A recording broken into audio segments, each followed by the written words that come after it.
iluminando, ó Deus, as nossas mentes e os nossos corações, para que possamos adorar ao Senhor em espírito e em verdade.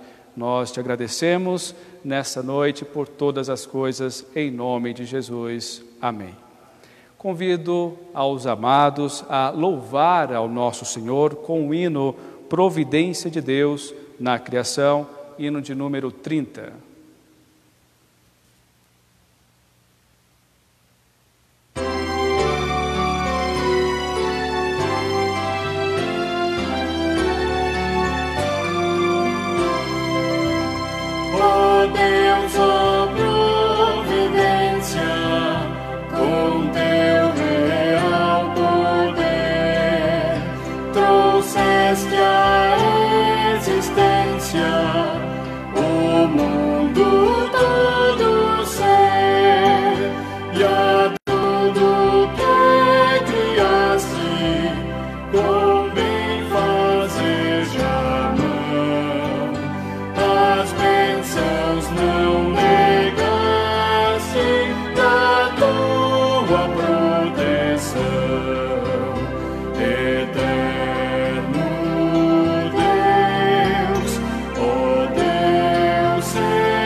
Aprove o Deus se revelar por meio da criação, mas Ele se revela a nós também de uma maneira específica através da Sua palavra.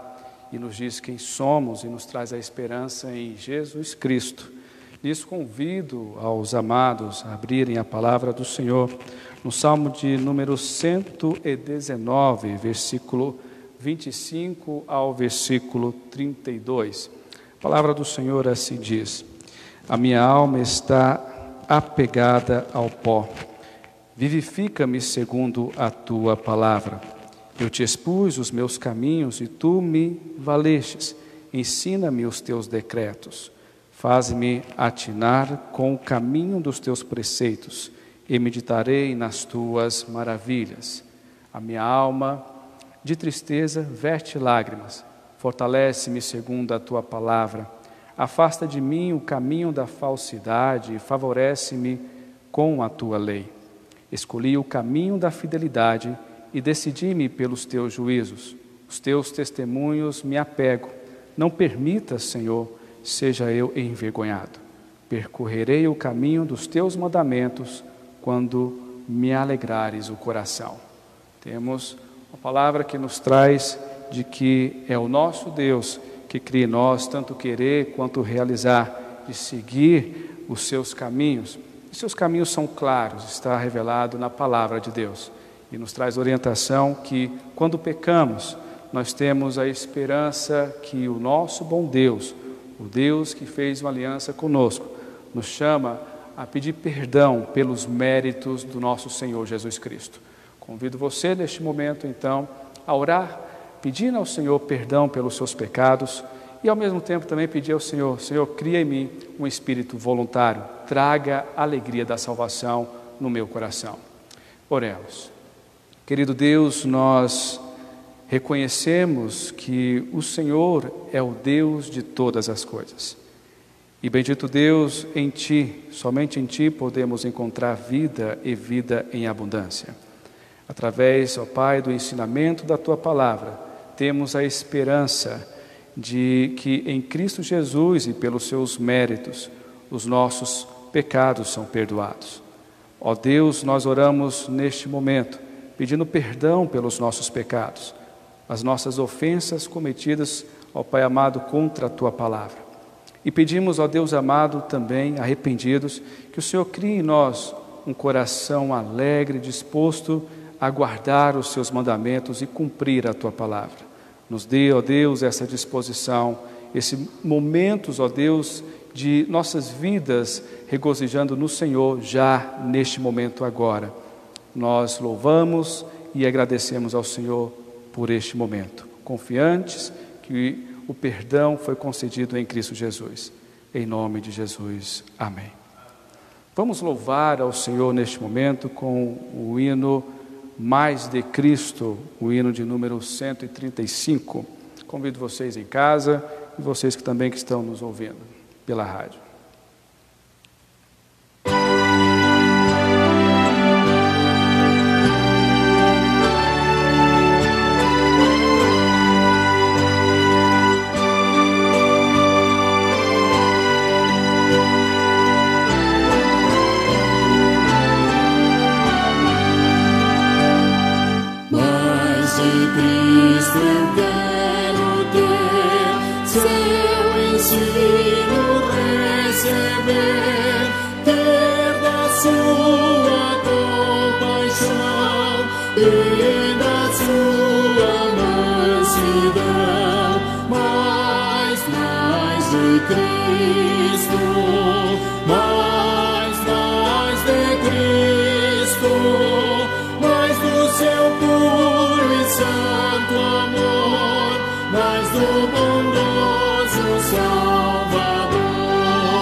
tudo que tem fôlego, louve ao Senhor.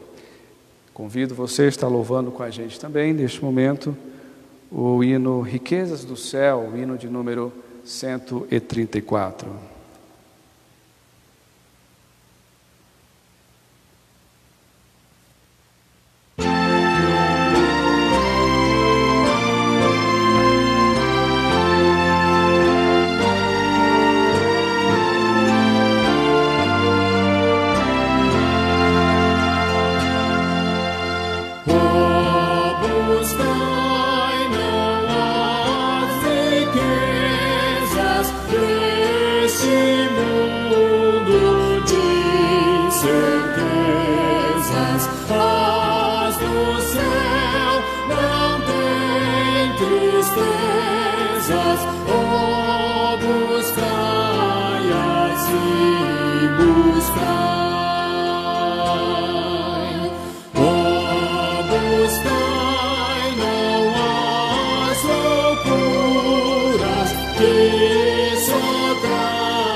É o momento que o Senhor nos abençoe em buscá-lo, invocar o seu santo nome. Neste momento teremos o momento da palavra do Senhor, através do pastor reverendo Gilmário.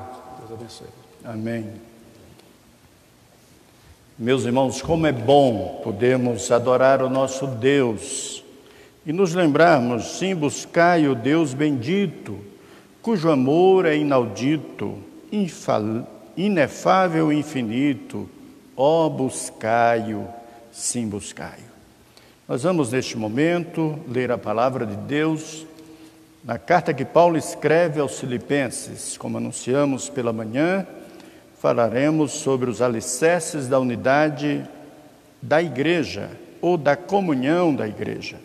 Você pode transformar a palavra unidade em comunhão, mas eu vou falar de unidade e você pode entender que isso tem a ver com comunhão. Filipenses capítulo 2, no verso 1, o apóstolo Paulo nos diz o seguinte: se há, pois, alguma exortação em Cristo, alguma consolação de amor, alguma comunhão do Espírito, se há entranhados afetos e misericórdias. Oremos. Ó Deus, nós estamos diante do Senhor nesta noite, e o desejo do nosso coração, ó Deus, é aqui ministrar da Tua parte, com unção, poder e graça na vida dos Teus servos. E do mesma forma, ó Deus, desejamos e intercedemos para que todos que ouvirem a Tua palavra nesta noite e daqui para frente, uma vez que ela estará disponível nas redes sociais, daqui o coração de cada um seja atingido, ó Deus, por Tua graça, para viver como igreja do Senhor, em unidade, buscando servir ao Senhor de todo o coração. Fala-nos, ó Deus, agora, eu te suplico, usa o Teu servo como instrumento Teu. Oramos assim no nome de Jesus. Amém. Queridos irmãos, a igreja de Filipos era a alegria e a coroa do ministério do apóstolo Paulo.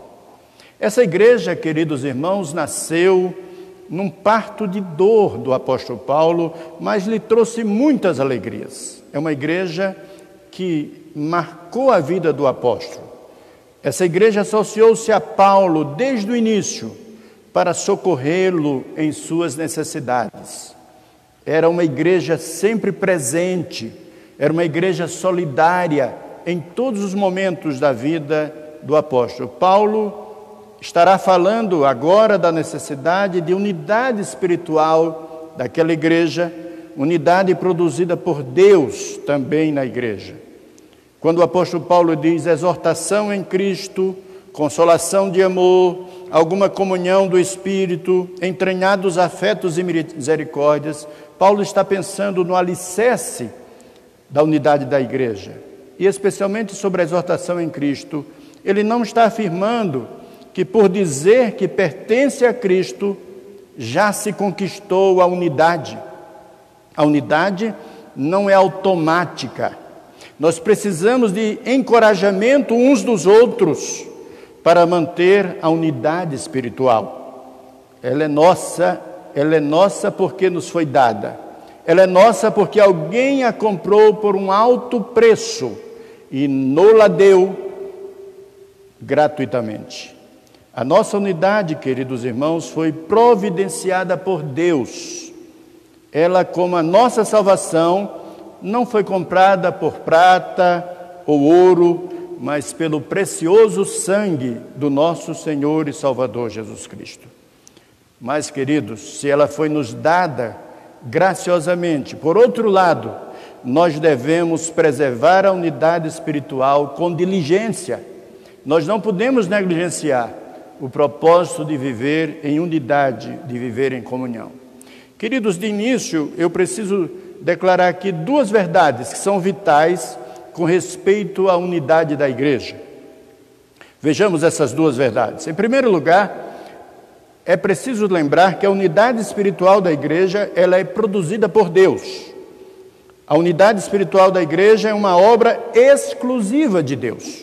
Deus é quem realiza. Nós não podemos produzir unidade, nós não podemos construir a unidade, nós apenas podemos mantê-la. Todos aqueles que creem em Cristo, em qualquer lugar, em qualquer tempo, fazem parte da família de Deus, estão ligados ao corpo de Cristo pelo Espírito Santo por sua vez. Então essa unidade não é externa, não é apenas aparente, ela é interna. Então, em primeiro lugar, você precisa lembrar que a unidade espiritual da igreja, ela é produzida por Deus. A segunda verdade, que é vital nesse entendimento do assunto, é lembrar também que a unidade espiritual da igreja precisa ser preservada com diligência. Há um estudioso que vai nos dizer que o perigo que ameaçava a igreja de Filipos e ainda ameaça todas as igrejas saudáveis é a desunião. Este perigo ameaça todas as igrejas saudáveis. Os negócios internos da igreja não iam tão bem quanto os negócios externos. Havia alguns transtornos em casa, diz um outro estudioso. E Paulo exorta a igreja de Filipos a tapar as brechas que estavam comprometendo a unidade da igreja. A mesma exortação que ele já tinha feito à igreja de Éfeso, no capítulo 4, versículo 3. Portanto, meus irmãos, nessa noite eu quero apresentar 4 alicerces da unidade da igreja. O primeiro alicerce, você pode ver no texto, é a ideia de que a unidade da igreja acontece porque nós precisamos fundamentar com a exortação em Cristo. Paulo diz assim: se há, pois, alguma exortação em Cristo. Quando você lê o se aqui, não pense em condição.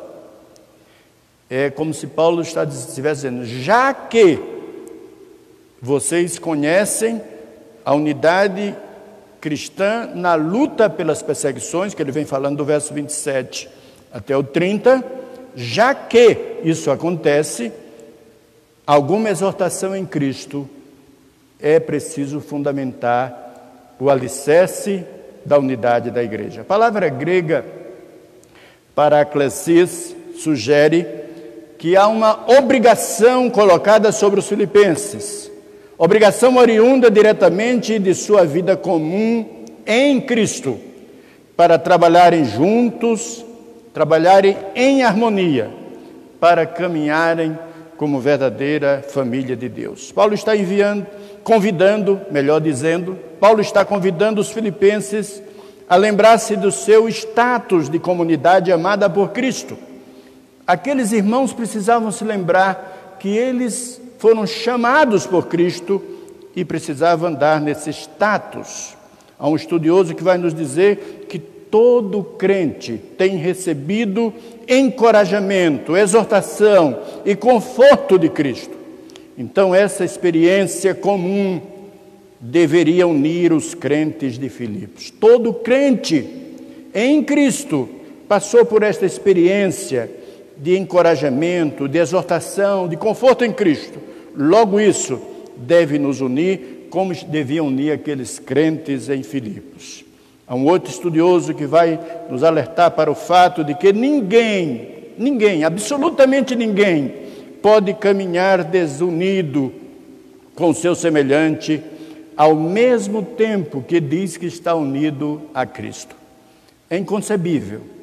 Não há como dizer, eu estou unido a Cristo, mas não consigo me unir àquele que diz que está unido a Cristo.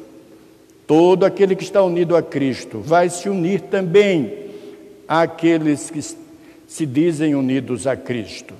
Ninguém pode viver a atmosfera de Cristo, meus irmãos, e viver ao mesmo tempo odiando os seus semelhantes. Paulo usa então a palavra exortação. No original grego, como eu já falei, é a palavra paraklesis, palavra que significa essencialmente ou consolo, conforme dizem algumas traduções, ou exortação, como dizem outras traduções. Mas essa palavra pode significar também encorajamento ou apoio. Em outras palavras, queridos irmãos, todas essas ideias possíveis são pertinentes aqui. Paulo está dizendo, se há consolo em Cristo sob as perseguições, que é o assunto que Paulo falava no final do primeiro capítulo dessa epístola, nós devemos entender que se nós somos confortados, encorajados em Cristo, no meio das lutas e perseguições, nós não podemos perder de vista o nosso propósito de viver em comunhão, de viver em unidade como igreja do Senhor. Meus queridos irmãos, há um desafio para nós aqui nesta noite. E o desafio é que nós nos exortemos mutuamente em Cristo para caminharmos no mesmo propósito de servir ao Senhor. Talvez você esteja nesse momento se sentindo disperso, isolado, porque estamos no isolamento social. Mas você precisa lembrar que em Cristo nós somos unidos e estamos exortados, encorajados a nos firmarmos cada vez mais no Senhor. Então, primeiro alicerce que eu quero trazer ao seu coração nessa noite é o alicerce da exortação em Cristo. Eu lhe disse que lhe falaria de 4 alicerces da unidade da igreja. Este foi o primeiro, mas eu queria lhe perguntar, você tem sido este irmão encorajador dos outros em Cristo Jesus? Exortação aqui não pode jamais ser entendida como aquele que passa o carão nos outros, que chama a atenção dos outros no sentido de dizer para ele, olha, você está todo errado. Não é somente isso. Pode até dizer que está errado, mas é preciso dizer, você está errado e precisa encontrar de volta o caminho para andar no temor do Senhor, para andar em Cristo Jesus. O segundo alicerce que o apóstolo Paulo aponta nesse versículo 1, ele fala de consolação de amor. Aqui é preciso entender, como alguns estudiosos vão afirmar, que a palavra consolação deveria ser traduzida por encorajamento e consolação mesmo, pois a ideia é eterna persuasão do amor. A ideia que Paulo está trazendo é essa, que é o amor de Cristo pela igreja, que Paulo tem em vista. Ele está lembrando que a igreja é amada por Jesus. Ao conclamá-los para que vivam juntos em harmonia, Paulo apela para os mais altos motivos. O amor que o Senhor da igreja nutre por seu povo deve impeli-los a viver dignamente. Nesse propósito, queridos, todos nós precisamos lembrar: Cristo nos amou, nos comprou, nos resgatou do poder das trevas por seu grande amor. O amor nos leva, queridos irmãos, a amar como Cristo nos amou, à luz de 1 de João, capítulo 3, verso 16. O amor, meus queridos irmãos, nos leva a suportar uns aos outros. O amor nos leva a perdoar uns aos outros. Porque, queridos irmãos, o inferno é a condição eterna dos que fizeram da relação com Deus e seus semelhantes algo impossível, porque destruíram em suas vidas o amor. Você entendeu o que eu acabei de dizer? Que o inferno é a condição eterna dos que fizeram da relação com Deus e seus semelhantes algo impossível, porque eles destruíram em suas vidas o amor. Meus queridos irmãos, ao lembrar destas palavras aqui do apóstolo Paulo, alguns estudiosos vão nos alertar para o fato de que não significa só amar aqueles que nos amam, aos que nos agradam, aos que são dignos de ser amados. Não, não é isto. Paulo não está pensando aqui no amor simplesmente para aqueles que sempre são carinhosos conosco. A ideia de Paulo não é essa. Na verdade, significa uma boa vontade invencível para aqueles que nos odeiam. É esta a ideia que Paulo está lembrando aqui. É o poder de amar aos que não nos agradam. É a capacidade semelhante à capacidade de Jesus Cristo de amar o que não é amável nem digno de amor. É desta forma que Paulo diz que nós construímos, nós fundamentamos o alicerce da unidade da igreja. Primeiramente, servindo de exortação uns aos outros, encorajamento em Cristo. Em segundo lugar, buscando a consolação de amor, ou seja, essa capacidade que havia em Cristo de amar o que não é amável, nem digno de amor. Meus queridos, que grande desafio.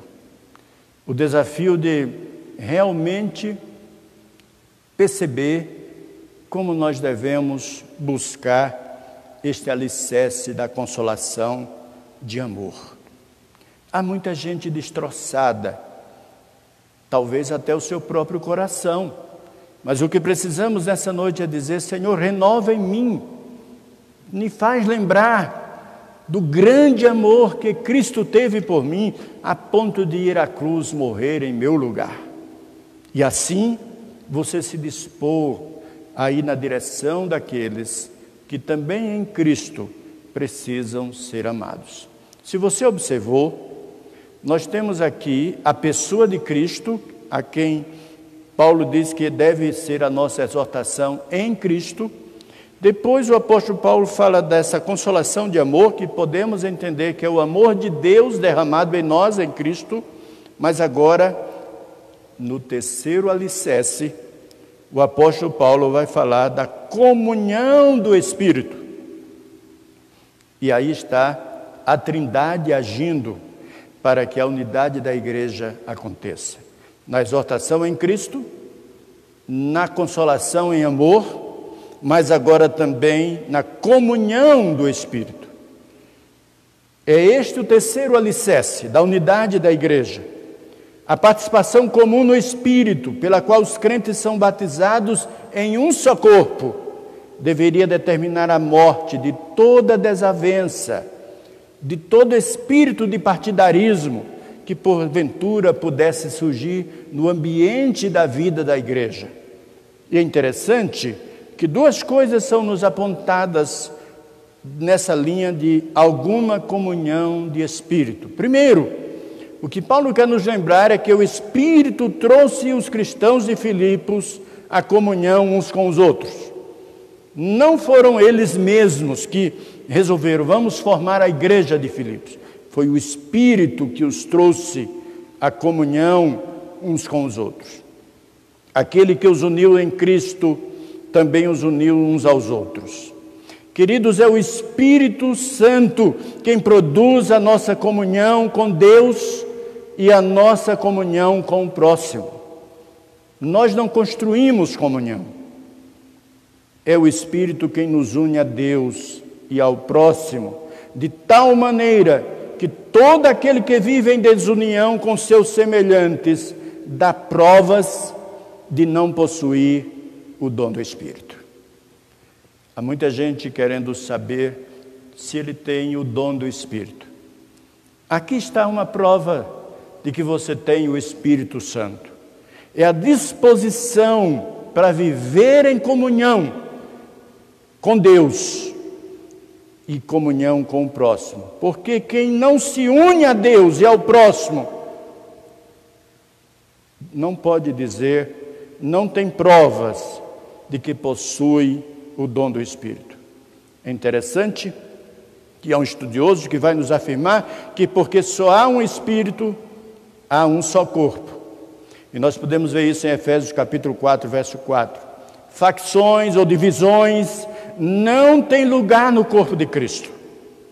Não há espaço para que no corpo de Cristo hajam essas divisões. Portanto, a primeira palavra do apóstolo sobre a comunhão do Espírito é nos lembrar que o Espírito trouxe os cristãos de Filipos, como traz os cristãos hoje em todas as igrejas do Senhor, a comunhão uns com os outros. Aqui na terceira igreja e em toda parte, é o Espírito Santo quem nos faz unidos uns aos outros, a comunhão uns com os outros. A segunda verdade sobre essa comunhão do Espírito é nos lembrar de que o Espírito Santo é o princípio unificador na igreja local. Cada igreja local, em Taguatinga Sul, a terceira igreja, ou qualquer outra igreja aqui nesta cidade, o princípio unificador da igreja, na igreja local, é o Espírito Santo. Basta ler com atenção a primeira carta de Paulo aos Coríntios, no capítulo 12, primeira carta, capítulo 12, versos 4 a 11. O que nós precisamos lembrar neste ponto? Somente o Espírito pode dar ordem ao caos. Somente o Espírito Santo pode preservar a harmonia no corpo de Cristo. Então, a não ser que o Espírito Santo reine, haverá confusão na igreja. Se o Espírito Santo não reinar, não for Ele quem presida a igreja, quem conduz a igreja, não poderemos experimentar um ambiente de harmonia.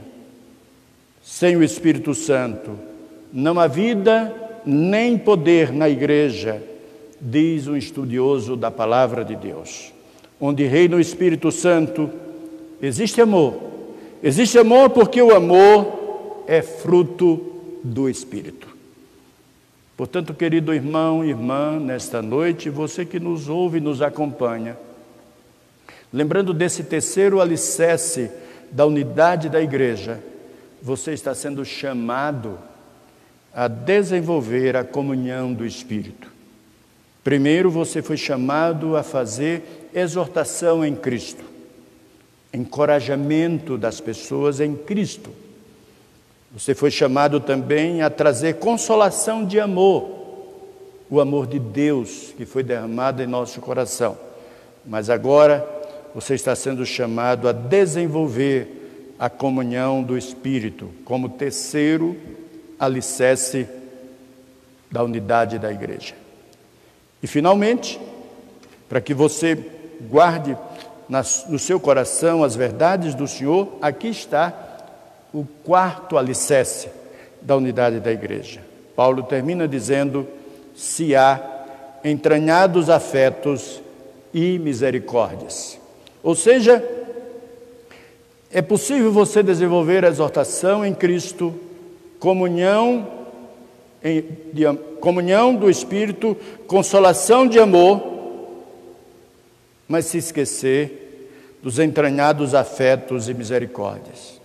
Este é o quarto pilar. A palavra grega spilankhna, que é afetos, significa literalmente as entranhas humanas, consideradas como a sede da vida emocional. Paulo já falou sobre isso no capítulo 1, no versículo 8, quando ele disse: pois minha testemunha é Deus, da saudade que eu tenho de todos vós, na terna misericórdia de Cristo Jesus. Enquanto no primeiro capítulo, como nós acabamos de ler, a palavra está se referindo ao amor de Paulo pelos filipenses, aqui, no capítulo 2, verso 1, ele se refere ao amor de Cristo por eles e por intermédio deles. Depois de falar de afetos, entranhados afetos, Paulo vai falar da misericórdia. E a palavra grega aqui é oikitirmoi, misericórdias.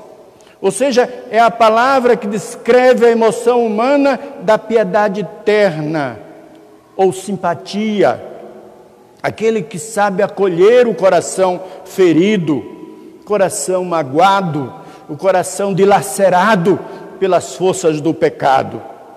A irmandade em uma igreja não se limita, queridos irmãos, a sentimentos, nem se resume em atividades de ajuda e frias ações. Não são estas coisas. Em qualquer clube você consegue isto, qualquer grupo de amigos, em qualquer boa vizinhança.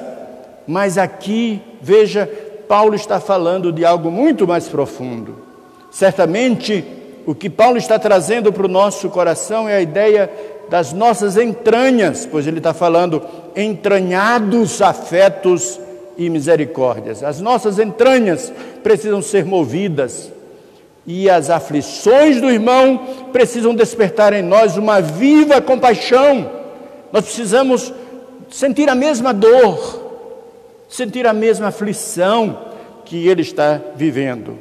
Quando o Espírito Santo, queridos irmãos, trabalha na vida do crente, o fruto do Espírito é também produzido nele, e esse fruto são os afetos e as misericórdias em amor, conforme diz o apóstolo Paulo, escrevendo aos Gálatas, no capítulo 5 e no verso 22. Queridos, Paulo destaca aqui dois desses frutos que acentuam o verdadeiro cuidado de um para com o outro, o que pavimenta, sim, a unidade entre os crentes. Paulo fala do afeto, Paulo fala das misericórdias. Afeto refere-se à sensibilidade para com as necessidades e os sentimentos dos outros. Quando você pensa em afeto, o que Paulo está trazendo aqui é pensar naquelas necessidades e nos sentimentos de dor que os outros estão passando. Mas enquanto misericórdia ou compaixão significa o sentimento de dor que alguém sente ao ver o outro sofrer, e o desejo de aliviá-lo desse sofrimento é a ideia que está por trás quando pensamos em misericórdia. Meu irmão, minha irmã, como é precioso a gente pensar nesta vida de unidade da igreja, nesta vida de comunhão. Nós estamos nos separados nesse tempo, não estamos podendo nos ajuntar no templo, mas jamais podemos perder, queridos irmãos, os nossos vínculos pela unidade da igreja, mesmo estando onde estivermos. Nós vivemos como unidade, nós vivemos como se fôssemos um só, porque estamos em Cristo Jesus. A minha pergunta final nesta noite é: qual tem sido o alicerce da unidade da igreja que você tem desenvolvido com mais profundidade? Qual tem sido o alicerce da unidade da igreja que você de fato está dizendo: eu preciso me envolver nisso? Porque, na verdade, para ser um pouco mais claro nessa questão, é preciso que todos nós nos envolvamos em todos esses 4 alicerces. O alicerce da unidade da igreja, apontado aqui por Paulo, tem a ver com exortação em Cristo. Que isso pode significar encorajamento, apoio, disposição, para olhar para alguém que está sendo desencorajado, que está se sentindo ameaçado, e você chega para levantar, para encorajar, para exortar em Cristo, para apoiar em Cristo. Assim, geramos um fundamento, o alicerce da unidade da igreja. Mas, em segundo lugar, é preciso consolação de amor, que é aquela capacidade semelhante à capacidade de Jesus Cristo, de amar o que não é amável, nem digno de amor. Você talvez pense neste ou naquele irmão que você diga: mas é difícil de fazer alguma coisa por ele, consolar em amor, consolação de amor em direção a A, B ou C.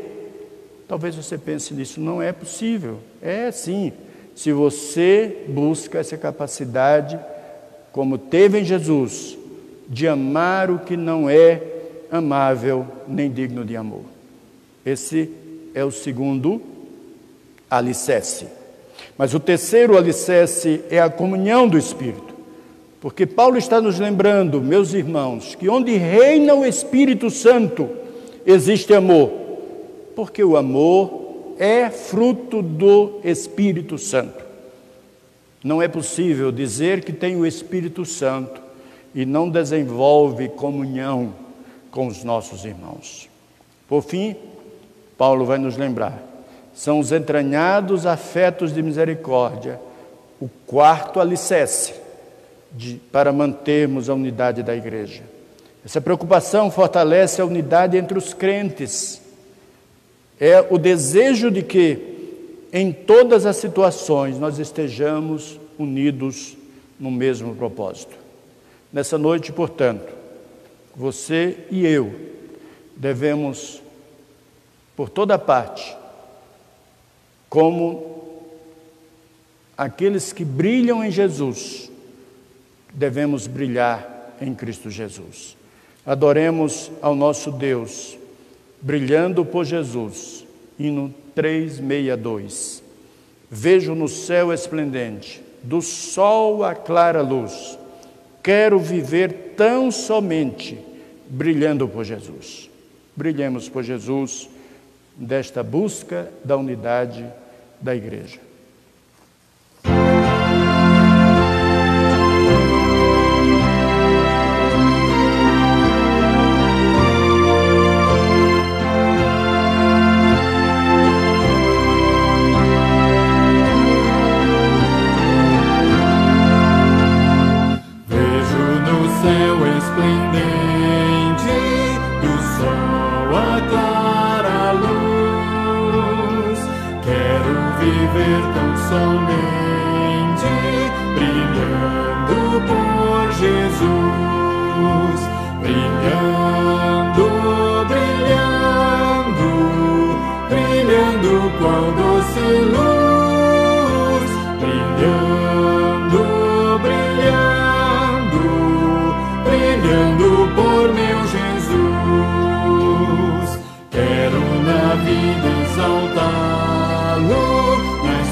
Brilhando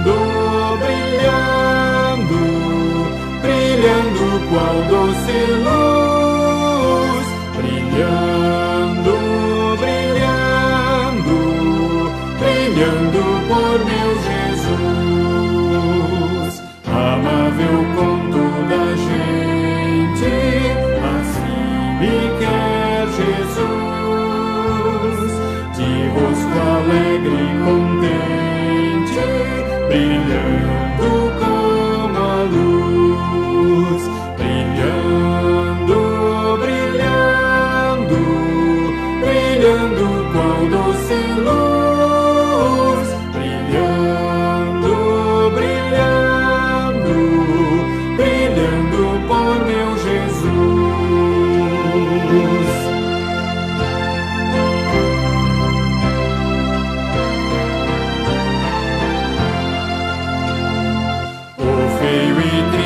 Pecado, ajuda-me a vencer. Tendo Jesus ao meu lado, eu quero aqui viver, brilhando, brilhando, brilhando qual doce luz, brilhando, brilhando, brilhando por meu Jesus. Certamente você quer brilhar por Jesus. Para brilhar por Jesus, é bom desenvolver a unidade na vida da igreja, tendo exortação em Cristo, consolação de amor, comunhão do Espírito e entranhados afetos e misericórdias. Oremos a Deus, buscando dele direção, fortalecimento para caminharmos nesta semana. Deus bendito, nosso Pai, nesta noite nos reunimos em diferentes lugares onde estão os teus servos, como famílias, e daqui, ó Deus, do templo, da igreja, da terceira igreja presbiteriana, onde o Senhor tem nos ajuntado, quando podíamos nos ajuntar, ainda no início do mês de março. Ó Deus, nós temos o desejo de ver o Teu povo vivendo em unidade. Ó Deus, daqui, cada um de nós possa ser, ó Deus, em todo tempo, alguém que exorta em Cristo, encoraja, apoia, para que haja vida digna de andar no temor do Senhor, de andar em Cristo Jesus. Dá que haja, Deus bondoso, na vida de cada um, consolação de amor, disposição para desenvolver, diligência em agir para a consolação de amor. Dá que haja também comunhão do Espírito, ó Deus, na vida de todos nós, para que o fruto do Espírito seja visto, ó Deus, na vida de cada um dos teus filhos. E dá que haja entranhados afetos e misericórdias no coração de todos os teus servos. Abençoa, pois, ó Deus, a tua igreja nesta semana. Alguns dos nossos irmãos que estão enfrentando a dor, sofrimento, que estão enfrentando, ó Deus, aflição. Nós queremos, ó Deus, nesta hora nos lembrar da nossa irmã Lília, a mãe da Mirelle, ó Deus, da Aniele, da Manuele, ó Deus, que Tu estejas, ó Deus, abençoando e dando saúde àquela Tua serva. Tu podes fazer isso. Nós suplicamos que o Senhor manifeste poder de cura na vida da Tua serva. Oramos em favor do Jean, Teu servo, ó Deus, e oramos para que nesta semana nós sejamos produtivos em todas as áreas da nossa vida. Nos livra de todo mal, mantenha o nosso coração unido a Cristo e unido uns aos outros. Assim oramos pela mediação de Jesus, o Senhor da igreja, Senhor das nossas vidas. Amém. E agora, meus irmãos, que a graça do nosso Senhor e Salvador Jesus Cristo, que o amor de Deus, o nosso eterno e bom Pai, a comunhão e a doce consolação do Espírito Santo, seja com todos vós, com todo o povo de Deus espalhado pela face da terra, hoje e para todos sempre. Amém.